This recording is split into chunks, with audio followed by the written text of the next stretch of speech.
আসসালামু আলাইকুম রহমতুল্লাহি ওয়া বারাকাতুহু। প্রিয় লিসেনার, প্রিয় বন্ধুরা, কেমন আছেন? আশা করি আপনারা ভালো আছেন। আমিও আপনাদের দোয়ায় অবশ্যই ভালো আছি। সবাইকে স্বাগত আমাদের এই নতুন ভূত ব্ল্যাক ম্যাজিক কালো জাদুর ইউটিউব চ্যানেলে। আশা করি আপনারা সবাই খুব মনোযোগ সহকারে শুনবেন। যারা আমাদের চ্যানেলটি এখনো সাবস্ক্রাইব করেনি অবশ্যই সাবস্ক্রাইব করবেন। আমার এই নতুন চ্যানেলটিতে আপনাদের সবাইকে স্বাগতম আপনাদের সবাইকে। অবশ্যই আমার এই নতুন চ্যানেলটিকে আপনারা সাবস্ক্রাইব করবেন এবং আমার প্রতিটি কাহিনী শুনে আপনারা লাইক কমেন্ট শেয়ার করবেন। আপনাদের প্রতিটি লাইক কমেন্ট শেয়ারে আমার অনুপ্রেরণার ভালোবাসা সামনে এগিয়ে যাওয়ার পথ। তো আর দেরি করবো না, আজকে যেই গল্পটি বলবো সেই গল্পটি হলো পাগড়ি পরা যে মধ্যরাতে বাড়ি ফিরতে পাগড়ি পরা যে কি ঘটেছিল সেই রাতে। বিসমিল্লাহির রহমানির রহিম। ঘটনাটি আমার কাছে যেভাবে এসেছে আমি ঠিক সেভাবেই বলছি। আমার চাচাতো ভাইয়ের সাথে ঘটে যাওয়া সত্যিকারের একটি ঘটনা। আমি মোহাম্মদ রবিউল, আমরা ঢাকাতে থাকি। আমার বড় চাচা আর আমরা পাশাপাশি মহল্লায় আমাদের বাড়ি। ঢাকাতে আমাদের নিজস্ব বাড়ি, আমাদের চাচাদেরও নিজস্ব বাড়ি। আমার চাচাতো ভাই একজন আনসার বিডিপির চাকরিজীবী। তিনি আনসারে চাকরি করেন আর তিনি একজন ধার্মিক লোক ছিল, 5 ওয়াক্ত নামাজ পড়েন। ঘটনাটি আমার ভাইয়ার নিজের মুখে থেকে শোনা। আমার ভাইয়াদের বাড়িতে মানে আমার বড় জেঠার বাড়িতে বেড়াতে গিয়েছিলাম। আমি তখন ইন্টারমিডিয়েটে পড়ি। এই ধরেন আপনার 2018 সালের কথা। ভাইয়াদের বাড়িতে বেড়াতে গিয়েছিলাম 2018 সালের কথা। ইন্টারমিডিয়েট পরীক্ষা শেষ হলো। আমি তখন FM রেডিওতে ভূত FM শুনি নিয়মিত। বলতে পারেন রাত জেগে ভূত FM না শুনলে আমার ঘুমই হতো না, মানে পেটের ভাতে যেন হজম হতো না। এই জন্য বাসায় অনেক বকাও খেতে হতো আমাকে। ইন্টারমিডিয়েট ফাইনাল পরীক্ষা দেওয়ার জন্য প্রস্তুতি নিলাম, তারপরও ভূত FM শুনতাম। এই কারণে বাসা থেকে মা বাবা আমাকে প্রচুর বকাঝকা করতো। আর মা বাবাকে দিন কি করলো, মা বাবা আমার মোবাইলটা নিয়ে আলমারিতে তালা মেরে দিল। তারপর আমিও পড়াশোনায় মন দিলাম, কারণ প্রতিটি মা বাবা সন্তানের জন্য মঙ্গল কামনা করে এবং ভালো চায়। তারপর আবার এখন যখন ইউটিউবে ভূত FM হয় তাই শুনে, এখন যখন ইউটিউবে ভূত FM হয় তাই শুনে এই 1 বছর যাবৎ আবার শুরু করে দিলাম। হঠাৎ ইউটিউবে বিভিন্ন ধরনের ভূত FM শুনতাম। আগে যার ভূত FM শুনতাম তারও চ্যানেল আছে, সেটাও শুনতাম। হঠাৎ একদিন ইউটিউব লাড়তে আপনার একটি নতুন চ্যানেল আমার চোখে পড়ল। চ্যানেলে ঢুকে দেখলাম, ভাবি একটু দেখি কি আছে এই নতুন চ্যানেলটিতে, কি কালেকশন আছে। একটু শুনলাম, তাই একটি ভিডিও ক্লিক করে শুনলাম। ঘটনা ছিল হামজা লীগের ঘটনা। শুনে খুব ভালো লাগলো। গ্রামে এরকম ঘটনা ঘটেই থাকে। আরো 2-1টা শুনলাম। নতুন অবস্থায় চেষ্টা করেছেন ভালো করার জন্য। আমি বরাবর নতুনদের বেশি সাপোর্ট করে থাকি। ভাই আর দেরি না করে আপনাকে ঘটনাটি পাঠিয়ে দিলাম। আমি ভাবলাম নতুন চ্যানেলটি যখন হয়েছে আমি তো সবসময় শুনি, আপনাকে সাপোর্ট দেওয়ার জন্য, আপনাকে একটি গল্প বলার জন্য আমি তাহলে এই গল্পটা লিখি। এই গল্পটি কিন্তু আমি শুনেছি আমার ভাইয়ের কাছ থেকে। তাও এই গল্পটি আপনাকে আমার মনে হয় 1-1.5 বছর হয়ে গেছে। আপনি এগিয়ে যান, আপনার পাশে আছে নূর ভাই। অনেক কথা বলে ফেললাম, এবার মূল ঘটনায় যাই। নতুন অবস্থায় দেখাতে ভুল ত্রুটি হলে আমাকে ক্ষমা সুন্দর দৃষ্টিতে দেখবেন। তো আমার বড় চাচাতো ভাই, আমি বোঝার সুবিধার্থে বলছি আমার মতো করে। আমরা যখন তাদের বাড়িতে বেড়াতে গিয়েছিলাম তখন বড় ভাইয়ার ওয়াইফ মানে আমার ভাবি, আমি, আমার ছোট বোন ও আমার চাচাতো বোন সেজু আপা, আমরা রাতে খাবার শেষ করে সবাই ড্রয়িং রুমে বসে কথা বলছি। আমি আবার হেডফোন লাগিয়ে গান শুনছি। ভাবি বলল, দেখো এখন নাকি সেই অভ্যাস যায়নি। সেজু আপা বলল, ও কি আর এখন আমাদের কথা শুনবে? দেখো হেডফোন লাগিয়ে ভূতের গল্প শুনছে। ভাবি বলল, আমিও তো সেটাই বলছি। আমি বললাম, কি যে বলো না তোমরা, হেডফোন কানে দিলে কি ভূতের গল্প শোনা হয়? এখন মাত্র 10:30 মিনিট, রাত 12টায় শুরু হবে। ভাবি বলল, তা কি শুনছো শুনি? আমি বললাম, এখন আমি আমার ফেভারিট শিল্পীর গান শুনছি। 2-1 বার যখন তোমরাও আমার মতো ভূত FM শুনবে না, তোমরাও আমার মতো হয়ে যাবে। আমার ছোট বোন বলল, ওই যে একদিন আমি করে শুনেছিলাম ভূতেকে তোমার মতো করে শুনতে শুনতে হঠাৎ আমি চিৎকার দিয়ে উঠে সেই দিনের ভয়ে এখনো আমি রাতে একলা টয়লেটে যাই না। এইভাবে আমরা ভূতের গল্প নিয়ে কথা বা আড্ডা জড়িয়ে দিলাম। আর এর মাঝে বড় ভাইয়া চলে আসলো। বড় ভাইয়া বলল, কি কি ভূত মানুষের সাথে কি তোমরা ভূতের আড্ডায় ডুবে গেলে নাকি? দেখো রাতে আবার ভয় পেও না। আমি বললাম, আমি ওইসবে এক পয়সারও ভয় পাই না। ভাইয়া বলল, এই জন্যই তোকে ভূতের দোস্ত বলি। যেদিন সত্যিকারের ভূতের পাল্লা করবি না, সেই দিন হাফ প্যান্ট খুইলা দৌড় দিবা বাচ্চা, বুঝছ? ভাইয়া রসিকতার কথা শুনে সবাই খিলখিল করে হেসে দিল। আমি একটু লজ্জা পেলাম। পাশের রুম থেকে চাচিমা বলে উঠল, তোরা হাসছিস? সাইদের জীবনেও বাস্তবে এরকম ঘটনা ঘটেছে। আমি শুনে বললাম, মানে বুঝলাম না চাচিমা। তখন ভাবি বলল, তোমার ভাইয়াও বাস্তব ভূতের কবলে পড়েছে। তখন ভাইয়া ভাবিকে একটু নিচু সুরে ধমক দিয়ে বলল, এই খবর দাও, ভূত বলবা না, ওটা ভূত ছিল না, ওটা ভালো একটা জিন ছিল। আমার মাথায় রহস্য কাজ করলো, এটা আমাকে শুনতে হবে। আমি বললাম, তাই নাকি ভাইয়া? ঘটনাটা একটু বলো না ভাইয়া। ভাইয়া বলল, শোন, তুই তো ভূতের গল্প শুনিস, সত্য মিথ্যা কাহিনী বানিয়ে এই গল্পগুলো শুনিস, কখনো দেখিস না। কখনো সত্যিকারের জিন ভূত দেখেছিস? সামনাসামনি দেখা হয়েছিল? আমি বললাম, না ভাইয়া তোমার সেই ঘটনা শুনলাম, তুমি সত্যি ভূত দেখেছ? ভাইয়া বলল, হ্যাঁ, শুধু ভূত না, জিন। আমি বললাম, প্লিজ ভাইয়া শোনাও না, আমি তোমার এই সত্য ঘটনাটি ভূত হিস্ট্রিতে ইউটিউবে লিখে পাঠাবো। ভাইয়া বলল, তা বন্ধ বলিস না, তবে শোন। আমি তখন বাংলাদেশ আনসারে চাকরি করি। আমি সাধারণ একজন সোলজার। চাকরির 2 বছরের মাথায় তোর ভাবিকে বিয়ে করে আমাদের প্রথম সন্তান যখন হবে, তখন আমি অফিস থেকে ছুটি পাই মাত্র 1 মাসে। আমি তখন চট্টগ্রামের রাঙামাটিতে চাকরিজীবী অবস্থান। আমার বাড়িতে আসার জন্য সব প্রস্তুতি, মানে বাচ্চার জন্য ও তার মায়ের জন্য, এক কথায় পরিবারের সবার জন্য কেনাকাটার কাজ সেরে ফেললাম। আমি গাড়ির টিকিট আগেই বুকিং করে রেখেছিলাম। সময় ছিল রাত 10:30। আমার হাতের কাজ সারতে সারতে রাত 8:30 বেজে গিয়েছিল। আমি তাড়াহুড়ো করে রওনা দিলাম। সেখান থেকে বাস স্ট্যান্ডে যেতে 30-35 মিনিট লাগে, তাও আবার রিক্সায় গেলে। আর আমি যে স্থানে থেকে থাকি, রিক্সা ছাড়া যাওয়ার জন্য কোনো ওয়ে নাই সেখান থেকে। আর রাত 8টার পর ওখান থেকে সহজে কোনো রিক্সা পাওয়া যায় না। বাস স্ট্যান্ড থেকে পাওয়া যায় আসার সময়, তাও আবার যদি কেউ আসে ডাবল ভাড়া দিয়ে আসতে হয়। যাক, আমি তড়িঘড়ি করে বের হয়ে গেলাম। 10 মিনিট হাঁটার পর রাস্তায় এলাম, তাও সেটা গ্রামের একটি লিঙ্ক রাস্তা। আরো 10-15 মিনিট চলে গেল। আমি রিক্সার জন্য অপেক্ষা করলাম। কোনো রিক্সা না পেয়ে আমি হাঁটা ধরলাম, কারণ আমার হাতে সময় কম। কিছু দূর হাঁটলে সামনে দোকানপাট পাওয়া যায়, সেখানে গিয়ে পৌঁছালাম। আমরা সেই দোকানপাটে ওখান থেকে গিয়ে আমাদের স্থান থেকে গিয়ে অবশ্য সময়টা একটু চা নাস্তা করে আসতাম।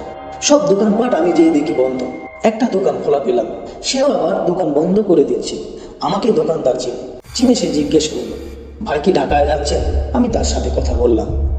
তারা দুজন ছিল। সে বলল, ভাই এখানে এখন আর রিক্সা পাবেন না, আপনি বোধহয় হাঁটা ধরলে ভালো হবে, হয়তো সামনে কোনো রিক্সা পাবেন। তখন আমি তাদের কথা সম্মতি দিয়ে হাঁটা শুরু করলাম। হাঁটা শুরু করতে করতে তোমাদের বলে দিই, আমরা যে রাস্তা দিয়ে যাব ওই রাস্তার পাশে আছে হিন্দুদের একটি কীর্তনখোলা। মানে যে হিন্দুদের মন্দিরের পাশে হিন্দুদের পুরাণ হয়।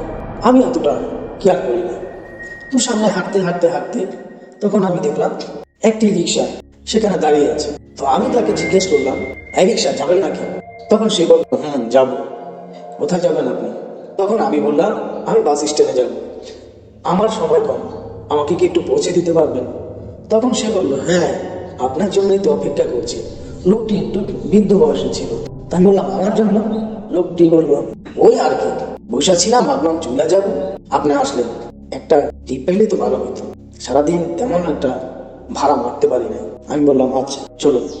আমি উঠে বসলাম। উঠে বসার পরে জিজ্ঞেস করলাম, রিক্সা ছেড়ে দিল। রিক্সা ছেড়ে দেওয়ার পরে আমি জিজ্ঞেস করলাম, চাচা সারাদিন ভাড়া মারেননি, এই বয়সে রিক্সা চালান, আপনার কি কষ্ট? তাও আবার এত রাতে? রিক্সা আমার কথা বলছে না, রিক্সা চালিয়ে যাচ্ছে। রিক্সা চালিয়ে যেতে সে হঠাৎ বাম দিক থেকে রিক্সা নামিয়ে, তা বললাম, এই দিক দিয়ে যাচ্ছেন কেন? এই দিক দিয়ে যাচ্ছেন কেন? উনি বললো, এই মন্দিরের পিছন দিয়ে গেলে আধা ঘন্টার রাস্তা, আমরা 10 মিনিটে যেতে পারবো। তখন আমি বললাম, বলেন কি, 10-15 মিনিটে যেতে পারবো? হ্যাঁ, এই রাস্তা আপনি চিনেন না, ওই মন্দিরের পিছন দিয়ে গেলে হবে। তখন আমি বললাম, ঠিক আছে। তখন সে রিক্সা চালালো। আমি এদিকে বাড়ির চিন্তা করতে করতে করতে করতে আমার যে সন্তান, সে দেখতে কেমন হবে, আমার মতো হবে না কার মতো হবে? আমি আমার স্ত্রীকে ভালোবাসতাম। আমার বাচ্চার কথা ভাবতে ভাবতে আমি বিভোর হয়ে গেলাম। এই কথা ভাবতে ভাবতে আমি হঠাৎ দেখলাম আমার রিক্সাটা খুব দ্রুত গতিতে চলছে, দ্রুত গতিতে চলছে। আমি হাতের ঘড়ি দেখে গেলাম, কি ব্যাপার, 20 মিনিট হয়ে গেল। আমি বললাম, কি চাচা, 20 মিনিট হয়ে গেল, এখনো কি রাস্তা পৌঁছায়নি? সে কোনো কথা বলছে না। আমি বললাম, চাচা একটু চেষ্টা করেন না। সে বললো, সে মাথা নাড়ালো। সে চলছেই তো চলছে, চলছেই তো চলছে। আমি আবারও আমার ফ্যামিলির কথা চিন্তা করলাম, আমার বাচ্চার কথা চিন্তা করলাম। অনেকদিন পরে যাব আমার বাচ্চা মুখখানি দেখ, আমার বাচ্চা না জানি দেখতে কেমন হবে। এই কথা ভাবতে ভাবতে আবার আমি বিপদ। তখন আমি ধারে বামে খেয়াল করলাম, আরে আমি তো যে জায়গায় ছিলাম সেই জায়গায় আছি। আমি বললাম, কি ব্যাপার চাচা, আপনি ঘুরে ফিরে আবার এই মুখে আসলেন? আরে মন্দিরের সামনে, আপনারা বললেন মন্দিরের পিছন দিয়ে যাবেন। সে কথা বলছে না, সে কথা বলছে না। আমি দেখি রিক্সা চলছে, কিন্তু আমি একই জায়গায় দাঁড়িয়ে আছি, একই জায়গায় দাঁড়িয়ে আছি। আমি কিছু বুঝে উঠতে পারছি না। আমি বললাম, কি ব্যাপার, কি করছেন আপনি? আপনি একই জায়গায় গেলেন। সে কোনো কথা বলছে না। রিক্সা এমন দ্রুত চলছে, আমি হঠাৎ তাকিয়ে দেখি আমি শূন্যের উপরে, আর যে লোকটিকে আমি দেখছি সেই লোকের কোনো পা নেই। রিক্সা শুধু চলে যাচ্ছে, চলে যাচ্ছে। আমি কি করব? আমি রিক্সার থেকে লাফ দিব, লাফ দিতে পারছি না। আমি চিৎকার করবো, আমি চিৎকার দিতে পারছি না। আমি কি করলাম, সূরা বেরাত পড়তে শুরু করলাম। আমার মুখ দিয়ে কোনো সূরা আসছে না। রিক্সা শুধু চালিয়ে যাচ্ছে। এত স্পিড আমার জীবনে আমি অকল্পনীয়, বুঝে উঠতে পারছি না। রিক্সার থেকে যেন দাউ দাউ করে আগুন জ্বলছে।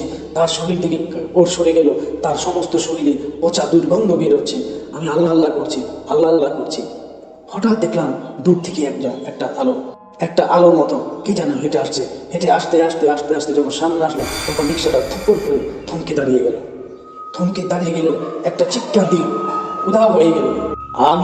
আমি কিছু ওঠার আগে আমি দেখলাম আমি একটা রিক্সায় বসে আছি, এছাড়া আর কোনো মানুষ দেখছি না। তখন সেই লোকটি আমার সামনে এসে বলল, কে তুমি বাবা? সেই লোকটি আমার সামনাসামনি আসলো। এই লোকটিকে আসার পরে সে বিদ্যুটি কোথায় যে উদাও হয়ে গেল, আর আমি রিক্সাতে বসে আসছি। সেই লোকটি আমাকে সালাম দিল। আমি ঘামে গরমে তার সালামের উত্তর নিতে পারছি না। আমি শুধু মাথা ইশারা করলাম। মাথা ইশারা করে আমি অজ্ঞান হয়ে যাব। তখন সে আমার শরীরে একটি ফু দিল। ফু দেওয়ার সাথে সাথে আমার জ্ঞান ফিরে আসলো। আমি বললাম, কে চাচা আপনি? আর আপনি সময় মতো না আসলে তো আমার বিপদ হতো। তখন সে বলল, তুমি কোথায় যাবে? আমি বাড়িতে যাবো, আমার নতুন সন্তান হয়েছে। আমি টিকিট কাটা আমার দেরি হয়ে গেছে, এখন আমি বাস পাবো কিনা আমি জানি না। আমাকে নিশ্চয়ই অন্য বাস ধরতে হবে। আমি একটা রিক্সায় উঠেছিলাম। সেই রিক্সায় উঠে আমি তাকে বললাম, এই দিক দিয়ে যেতে। সে আমাকে এই মন্দিরের পিছন দিয়ে বারবার ঘোরাচ্ছে। আমি যা দেখলাম আমি তা দেখার জন্য প্রস্তুত ছিলাম না। তখন সে বলল, আচ্ছা ঠিক আছে, চলো তোমাকে পৌঁছে দিই। তখন সেই লোকটি আমার সাথে চলল। দুজনে চলতে চলতে হাঁটতে হাঁটতে গল্প করলাম। তিনি বললো, তুমি নামাজ পড়ো 5 ওয়াক্ত? আমি বললাম, হ্যাঁ 5 ওয়াক্ত নামাজ পড়ি। হয়তো আল্লাহ 5 ওয়াক্ত নামাজের উসিলায় আল্লাহ তোমাকে আজকে বাঁচিয়ে দিয়েছে। আমি বললাম, আপনি সময় মতো না আসলে তো আমার বিপদ হতো। তিনি বললো, সব কিছু আল্লাহর ইচ্ছা। এইভাবে কথা বলার দাঁড়ি হঠাৎ করে এসে দেখলাম আমি বাস কাউন্টারে, চারদিকে আলো ঝলমল করছে বাস স্ট্যান্ডে। আমি এসে বললাম, অবাক হয়ে গেলাম। আমি 2-1টা কথা বলার পাশে সাথে আমি চলে আসলাম। তখন আমি কাউন্টারে সামনে আসতে আমি তার সাথে বিদায় নিলাম।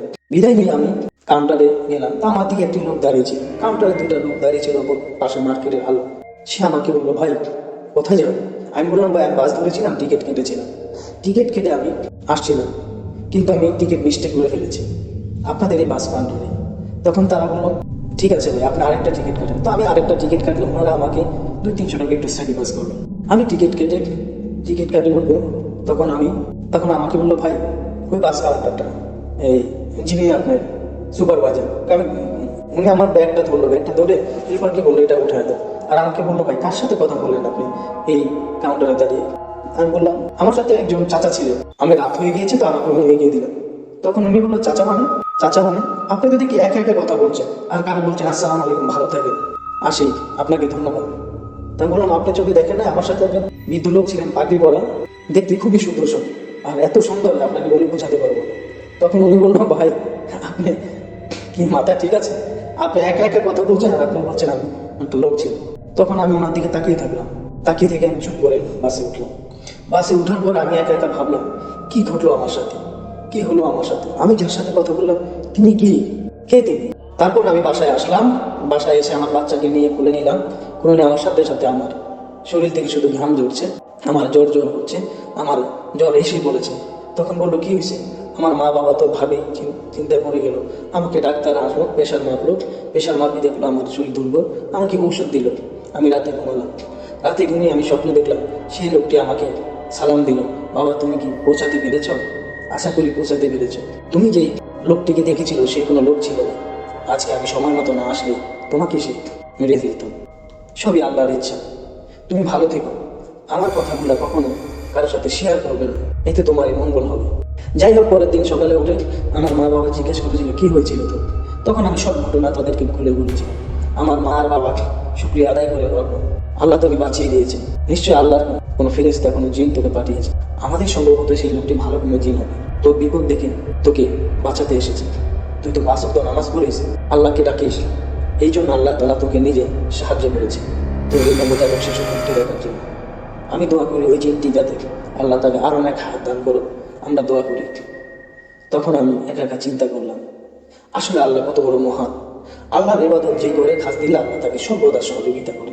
তখন ভাইয়ার এই ঘটনাটি শুনে আসলে আমার কাছে খুব ভালো লাগলো। সেই থেকে আমিও ভাইয়ার মতো নামাজ পড়া আরম্ভ করি, সেই সাথে আবার ভূত দেখানো শুনি। এটা আমার একটা রোগীর মতো হয়ে গিয়েছে। এই গল্পটি আমার ভাইয়ের সাথে ঘটে যাওয়া একদমই অনেক, বিশ্বাস করা না করা লিসেনারদের ব্যাপার, আপনাদের ব্যাপার। আমি সরল মন নিয়ে লিখেছি আর বলেছি। লেখাতে যদি কোনো ভুল ত্রুটি হয়ে থাকে আমাকে ক্ষমা সুন্দর দৃষ্টিতে দেখবেন। আসসালামু আলাইকুম। বিদায় নিচ্ছি। প্রিয় ভূত ব্ল্যাক ম্যাজিক নূর ভাই। ভাও ভাও, অসাধারণ গল্প। আসলে সত্যিকারের কাহিনীগুলোতে এত প্যাচগোছ থাকে না, সংক্ষিপ্ত ছোট হয়। সত্যিকারের এই হিস্ট্রি আপনাদের কেমন লেগেছে? অবশ্যই ভালো লেগেছে। গাহিম করে একটা ঘটনা, একদম ক্লিনিক্যাল, ভিন্ন ধরনের। আসলে ভূত বলতে মারামারি হানাহানি এই সেই এত কিছু না, ভূতের আসলেগুলো একটু ব্যতিক্রমী হয়। তাই সত্যিকারের এই গল্পগুলোকে অবশ্যই আপনারা সত্যি হিসাবে মেনে নেবেন। আর আমাদের এই গল্পগুলোকে অবশ্যই আপনারা কষ্ট করে একটু লাইক কমেন্ট শেয়ার করে দিবেন, এবং চ্যানেলটি নতুন যারা শুনবেন সবাইকে সাবস্ক্রাইবের জন্য অনুপ্রেরণা যোগাবেন। আপনাদের একটি লাইক কমেন্ট শেয়ার আমার গল্প, কষ্ট করে গল্প কালেকশন করা লেখা সার্থক হয় যদি আপনারা সেই ভালোবাসা দেন। আর অবশ্যই আপনারা ভালোবাসা দিচ্ছেন বলে এই পর্যন্ত আপনারা আমার গল্পগুলো শুনছেন, লাইক কমেন্ট শেয়ার করছেন। তো আজকের মতো বিদায় নিচ্ছি। আসসালামু আলাইকুম। সবাই ভালো থাকবেন।